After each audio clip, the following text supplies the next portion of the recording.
Olá, olá, muito bom dia, todos sejam bem-vindos a mais um Primeira Hora do Agro. Hoje é sexta-feira, dia 20 de janeiro de 2023. Hoje o programa completa um ano de existência. Então começou quase que como uma brincadeira lá em janeiro do ano passado. Nós tínhamos um programa chamado No Rastro do Preço, com um grupo de pessoas e por obrigações profissionais, nós decidimos encerrar aquele programa e eu continuei aqui com a Primeira Hora do Agro, que estreou no dia 20 de janeiro de 2022. E hoje ele completa um ano de informação. Vez ou outra eu não consegui fazer o programa, mas não. No geral, todos os dias nós tivemos programa. Hoje é a edição número 218. Como eu disse, eu tento fazer esse programa com o maior carinho, a maior dedicação possível. Ele é um programa que exige uma certa dedicação, porque commodities, vocês sabem, tem uma volatilidade bastante grande. Realmente, a gente vê algumas aí como gás natural oscilando aí 7, 8% por dia. E muitas mudanças de fundamentos ao longo desse um ano. Já tivemos soja a quase $18 o bushel, já tivemos petróleo a 140, já tivemos gás natural a $10 por milhão de BTU, milho próximo a 800 centavos de dólar por bushel, trigo a $13 o bushel, açúcar a 21 centavos de dólar por libra-peso, já tivemos fretes a $15 mil o container na Rota Brasil guerra, que fizemos a cobertura aqui também da guerra entre a Rússia e a Ucrânia, ameaça de invasão da China a Taiwan, até uma mudança na nomenclatura que os Estados Unidos coloca, Taiwan, ele mudou para China T, ou China-Taiwan, lá para evitar uma guerra comercial que se estende aí desde 2017 entre China e Estados Unidos. E a ideia é continuar com o programa e avançando, melhorando ele no que for possível para levar informações do mercado das commodities para quem é tanto produtor, opera no mercado físico, para quem é investidor também, para levar esse conhecimento de como investir em commodities. Algumas coisas que eu acredito que ficaram claras aqui é que clima manda muito em sazonalidade de commodity, em movimento de preços, independente se é o petróleo, se é o gás natural ou se é a soja e o milho. O clima, aparentemente, nos 2 últimos anos foi o rei na direção de preços. E continua sendo assim, né? Estou vendo alguns comentários no chat aqui sobre a chuva na Argentina, e nos 2 últimos dias, desde a semana passada, que as cotações lá na Bolsa de Chicago subiram depois do relatório do Departamento da Agricultura, nós tivemos queda de preços para a soja e para o milho também. Então a gente está indo hoje para o 4º dia de queda, apesar deles ter mudado um pouquinho agora, a direção do preço está no 0 a 0, então $15,15 o bushel, o farelo caindo 0,13, e pensar que o farelo ele está próximo de máximas históricas, e na máxima aqui ele chegou a $490 por tonelada curta. E todo esse movimento do farelo, especialmente, ele vem apoiado na condição muito ruim lá da Argentina. A Argentina, que é o maior exportador global do complexo de soja, farelo e óleo de soja. E com esse problema hídrico por lá, a produção tem essa expectativa de uma queda muito grande. O USDA reduziu em 4 milhões de toneladas a expectativa no último relatório, mas Bolsa de Rosário, por exemplo, já trouxe uma condição de 37,7 milhões de toneladas. E ontem saíram dados lá pela Bolsa de Cereais. O Milton, que é nosso analista de cereais, colocou aqui na nossa plataforma Relatórios Agro. Vocês vejam que as condições boas e excelentes, como o Michael disse ali, é só de 3%. Mas as condições normais, 37%. Mas compare com o ano passado, a diferença entre as condições atuais para as condições do ano passado. A gente tinha basicamente 70% das condições normais e excelentes. E esse ano a gente está com 40% só. Então, 20 pontos percentuais abaixo. E as condições regulares e ruins, 60% versus 30% do ano passado, ou seja, o dobro. Ruim. E ela piorou, porque na semana anterior, esse número de 40 reduziu e o número de 56 aumentou para 60, e as condições boas e excelentes também pioraram 1 ponto percentual. E a condição hídrica continua muito ruim. 70% está em condição de seca e ruim e 30% somente em condições ótimas e adequadas. Ano passado, a gente tinha quase que um meio a meio. Então, realmente, a produção da Argentina está muito ruim. O milho não está muito diferente. 5% só em condições ótimas e 48% em condições normais, 47% em condições ruins. Então está pior do que o ano passado, não tão ruim quanto a soja, mas está pior do que o ano passado. E isso tem trago ou trouxe esses movimentos de alta, principalmente lá na Bolsa de Chicago. O que nós temos de clima para lá agora, que é o que o mercado tem essa esperança, e por isso que acabou caindo um pouco os preços. Hoje está chovendo aqui no Cinturão, que é a província de Buenos Aires, que contempla uma série de cidadezinhas aqui, Entre Rios, Corrientes, Misiones pega um pouquinho, agora já mais ao norte aqui, ó, Formosa, o Chaco, Santa Fé, Córdoba, Santiago del Rey, Salta, Ijuí aqui, Mendonça, já não está pegando tanta chuva assim. Então ela está concentrada aqui, pega até um pouquinho de Las Pampas aqui, mas muito pouco, mas está aqui em Buenos Aires. Isso em 3 de fevereiro, pô. Hoje não, hoje está mais ao sul aqui, pega mesmo La Pampa, talvez um pouquinho de Rio Negro aqui e o oeste de Buenos Aires.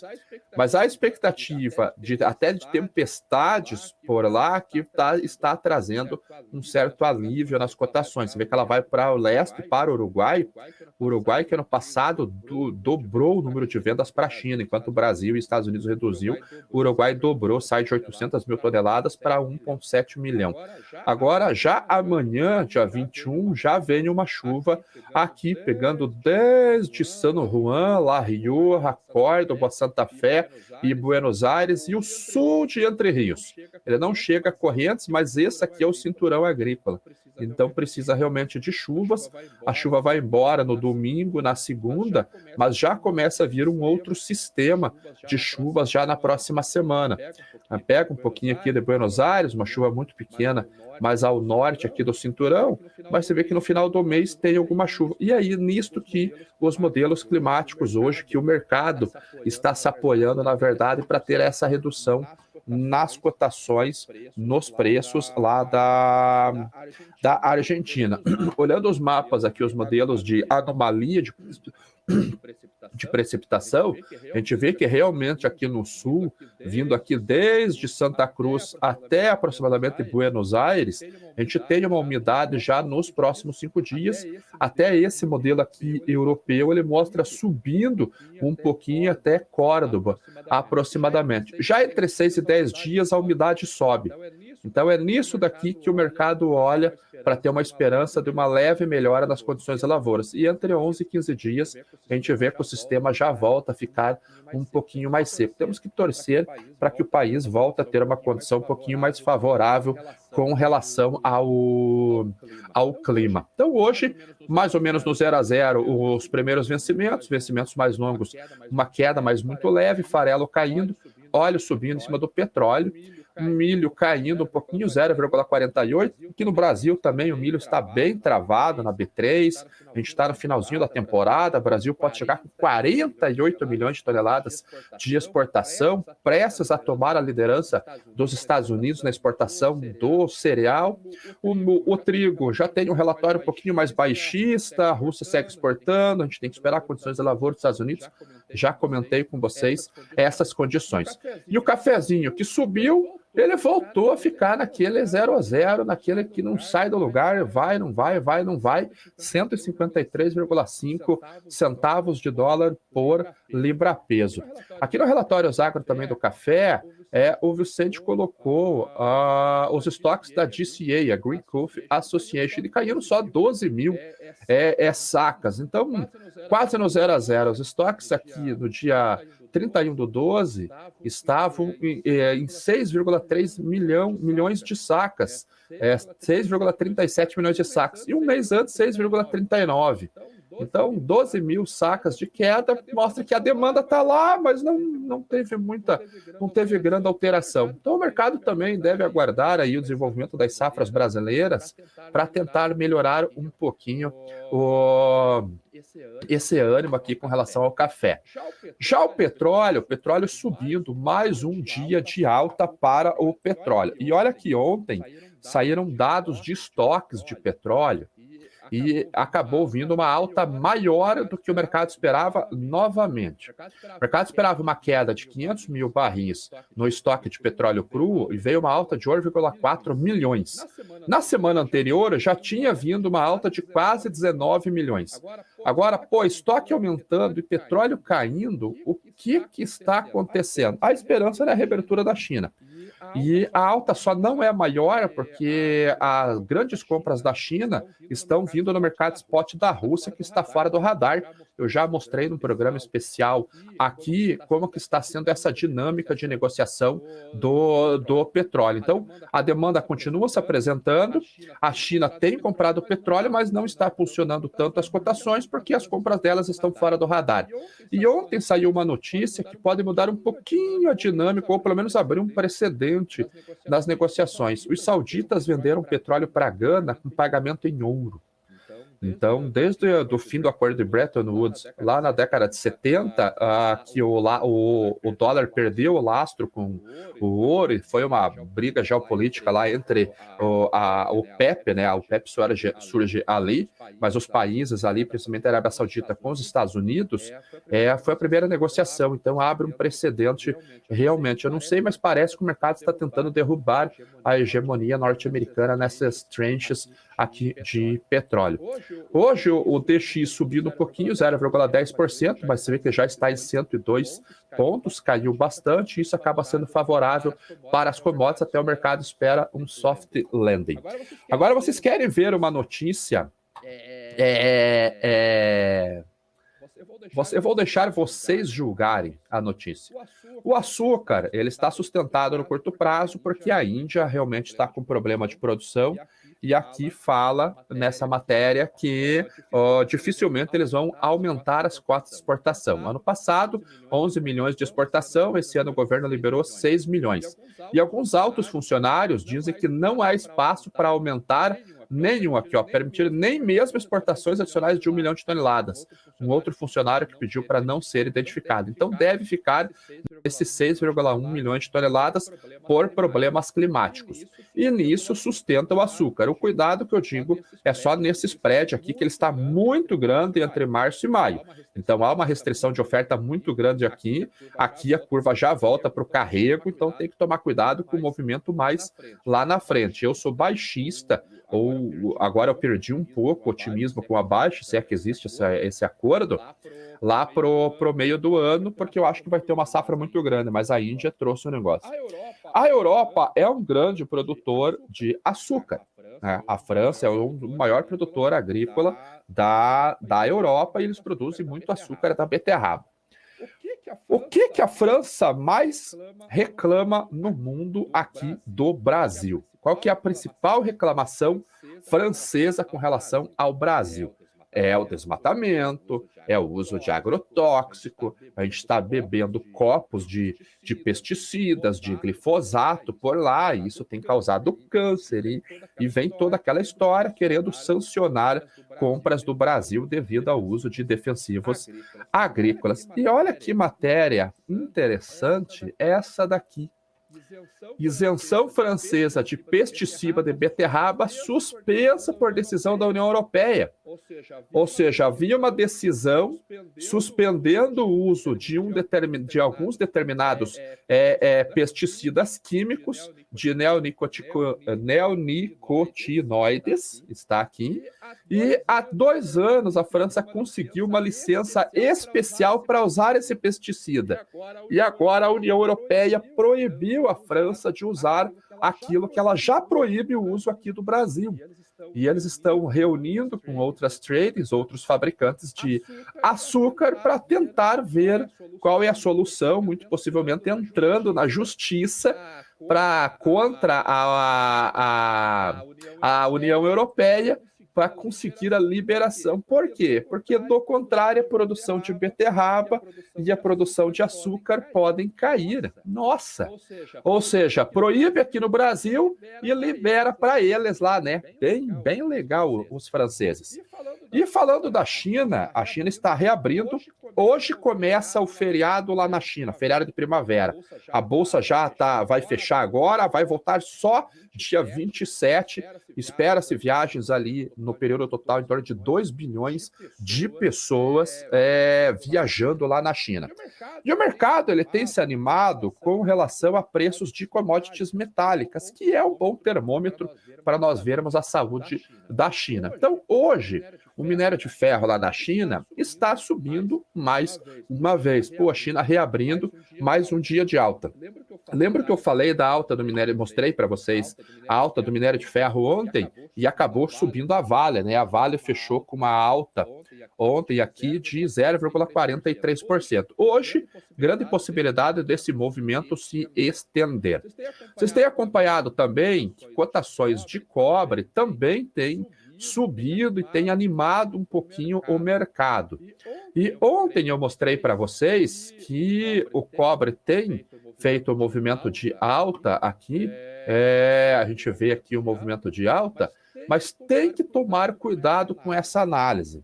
Duas coisas que vocês sabem que eu gosto de olhar, uma delas é o fluxo de navios.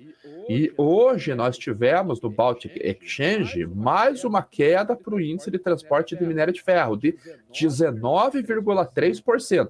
Então está vindo de sucessivas quedas o índice báltico de transporte de minério de ferro de navio Capesize. Já está em 893 pontos. Então, é uma queda muito expressiva, o que me mostra que o fluxo de minério de ferro, as contratações de navios, não estão essa maravilha toda, não. Olha como caiu aqui desde o ano passado, no final do ano passado, como caiu o índice de minério de ferro. O BDI caiu 8%, puxado pelo minério de ferro. O Panamax continua ainda relativamente sustentado, caiu uma 0,37%. Então, eu acho que nós deveríamos tomar um pouco mais de cuidado com o otimismo com relação à reabertura da China, por causa do minério de ferro, justamente por essa condição de pouco está sendo transportado. O índice de lay-up, que é o navio que está fora de mercado, você vê que está baixo. Eu até fiz um levantamento aqui em planilha, o número de navios fora de circulação, a gente tem aqui todos esses navios. São navios grandes, com capacidade aqui de 200 mil toneladas, 300 mil toneladas, 180 mil toneladas, 268 mil toneladas. Esses são navios que estão há mais de 30 dias sem carga, para vocês terem uma ideia. Então, ainda há mais 4 navios que eu acho que podem sair do jogo. Então, como está baixo, ou melhor, como está alto o número de navios que está saindo de circulação. Quero trazer um mapa para vocês, que eu sei que esse mapa é legal, essa é a plataforma Aecon da Refinitiv. Todos esses navios são navios bulk carriers, são navios graneleiros, são os movimentos dos últimos 2 dias. Um navio Panamax, como eu mostrei para vocês aqui, são navios que transportam mais de 100 mil toneladas. Então, vamos separar os navios a partir de 100 mil toneladas, você vai ver que ele reduz bastante a quantidade de navios. E agora você tem na sua tela claramente o fluxo de minério de ferro globalmente. Sai do Vila do Conde, sai de Tubarão, no Espírito Santo, para a China, sai de Dampier, na Austrália, para a China, e alguma coisinha sai aqui da Ucrânia e da Rússia também. Pode vir pelo canal de Suez ou ele pode contornar aqui o Cabo da Boa Esperança na África do Sul e sai um pouquinho da África também, até de Moçambique, começa a sair um fluxo lá para a China. Vamos dar uma olhadinha na China, nos portos chineses. Os maiores, eles estão nesta região aqui. Ó. Deixa eu atualizar um pouquinho mais para cima. O mapa é pesado mesmo. Deixa eu voltar um pouquinho para ver onde que fica Qingdao, aqui, ó. E aqui é onde a maior parte dos navios de minério operam. E olha, eu vou mostrar para vocês como que são os estoques, porque a cotação do minério de ferro na bolsa, 100% do minério cotado em bolsa é custo e frete para a China, ou seja, vai para a China. Então, aqui é onde termina a cotação da bolsa. Quando você vê Singapura, por exemplo, é o minério de ferro aqui, não é no Brasil, não é na Austrália, é aqui, nos portos chineses. E muitas vezes a Vale, a BHP, essas empresas, eles fazem a descarga desse minério de ferro e eles armazenam nos portos. Então, esse daqui é um dos portos. Olha a quantidade de minério que tem aqui. Olha os navios Capesize operando aqui. Tudo isso daqui é estoque de minério ou carvão. Então, eles ficam armazenados no porto. Grande parte desse minério pertence ao exportador. Quando um chinês compra, esse aqui é carvão, esse aqui é minério. Quando um chinês compra, esse minério é feita a transferência de propriedade, mas ele já está aqui na China para agilizar o processo. Por isso que é importante monitorar o fluxo de navios. Então, uma curiosidade, e eu tomaria mais cuidado com a análise de reabertura da China. Outro dado que me preocupa, que o pessoal tem falado de cobre, é que os estoques de cobre, eles estão crescendo. Está baixo? Está, mas em comparação com o quê, né? Então, esses aqui são os estoques de cobre. Lá na China, você vê que a gente já está no mesmo nível do primeiro bimestre de 2021. E a gente já está maior do que em 2021 e estamos voltando aqui para o mesmo nível de 2019, período pré-pandemia.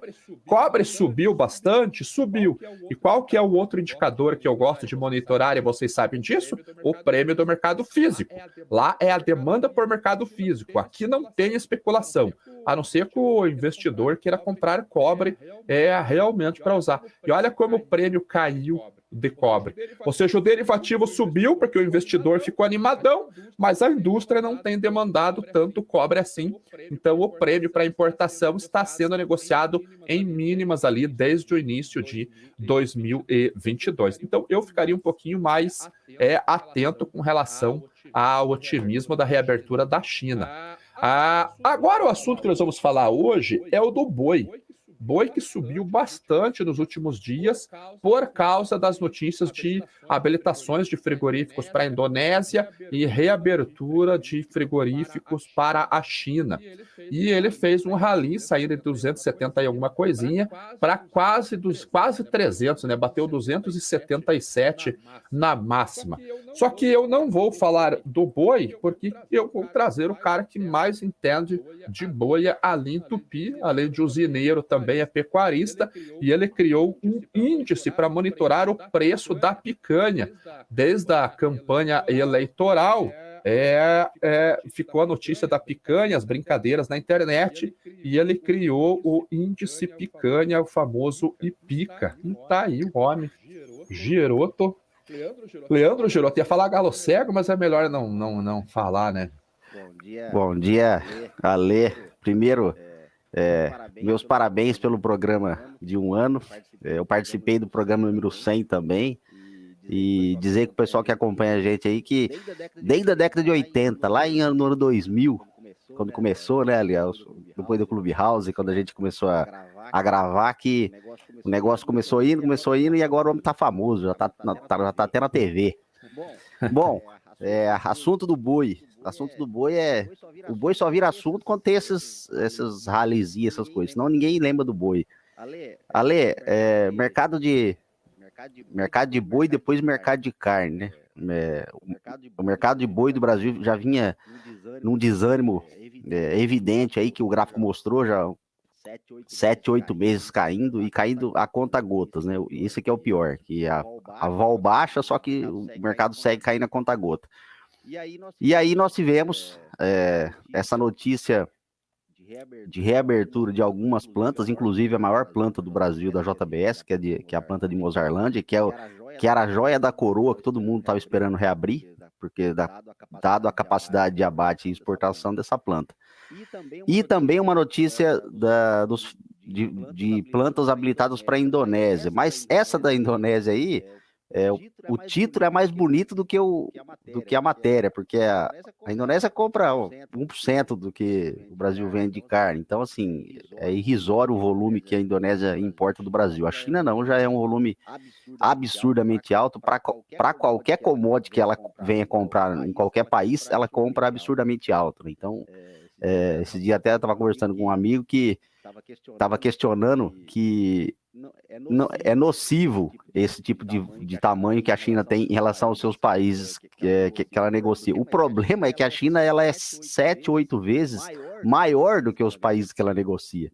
Então, não tem como ela comprar igual os outros países normais, né? Vamos dizer assim. Então, aonde ela entra é para fazer um estrago.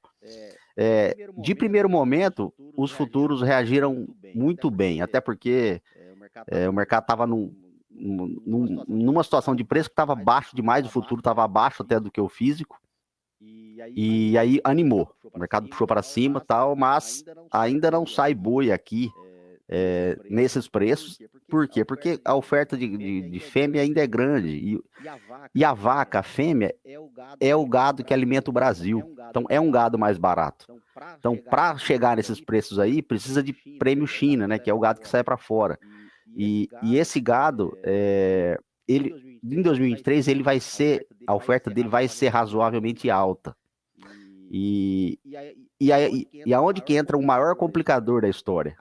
A carne, que é a carne que é vendida aqui, que é o maior mercado, que o que controla o boi é o preço de carne que é vendido aqui. Não adianta a demanda explodir para fora se essa demanda é 27, 26% do produzido. O Brasil produz 10 milhões de tonelada e vai exportar 3 agora, esse ano. Exportou 2 ponto alguma coisa no ano passado. Ou seja, tem que vender 7 aqui. Então, se esse 7 aqui empacar, o negócio não vai. E aí que entra o IPICA, que é para medir uma perninha disso aí, que é um corte que majoritariamente é vendido de final de semana, né? Você não vê ninguém falar que compra picanha para fazer bife de picanha para comer na quarta-feira. Tem cara que faz, né? Tem cara que manda até moer picanha. Então, eu queria o índice para quê? Que é para medir a evolução desse corte. No começo era até um tom de brincadeira, porque teve a história da eleição, né? Então, por incrível que pareça, o viés é de queda. A carne vem baixando já há um tempo. Esse corte também provavelmente baixe na segunda prévia do índice, que sai dia 27, provavelmente vai estar até um pouco mais baixo, porque a gente vem acompanhando os preços de carcaça, a carcaça vem reduzindo. O consumo de carne no Brasil, ele segue baixo, e não sei, né? Isso é renda, isso é condição de compra, mas também existe o efeito da carne de troca, né, ali, que é o frango. O frango passou o ano passado, 6 meses do ano passado, do último semestre, em alta. O frango ficou a R$8, e agora o frango caiu quase 10%. Então, assim, no campo, no atacado, o frango não é concorrente de boi, mas no supermercado é. Então, quando a dona de casa ou qualquer um vai comprar lá, a não ser que seja carne de final de semana, que a carne de final de semana já é decidida, né? Por exemplo, você é um exímio fazedor de costela.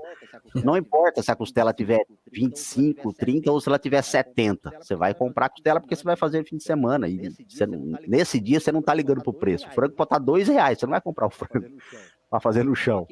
Só que no dia a dia, que é o maior mercado, ele é um baita concorrente. E o Brasil é um país que come bastante frango, e essa carne branca, ela atrapalha o mercado de venda de carne. Até o ovo, pô. O ovo chegou aí a R$19.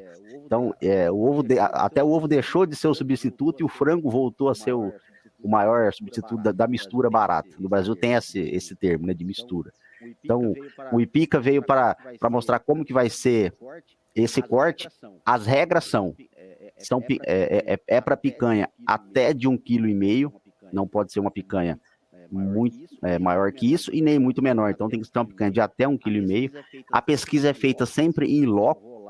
Então eu vou lá com o caderninho. Eu não me identifico como alguém que vai perguntar, eu me identifico como um cliente, e a picanha tem que estar disponível, porque não adianta a pessoa falar, não, eu tenho, quanto tá? Não, tá R$39,90, mas você tem? Não, não tem. Então, esse tipo de resposta é descartada. Então, a gente anota somente a picanha disponível. Nessa regra, picanha fresca, não pode ser picanha fatiada, porque a picanha fatiada, infelizmente, você vai comprar 70% da parte de trás dela, que é a parte mais barata dela, por isso que você vê um preço razoavelmente melhor no supermercado.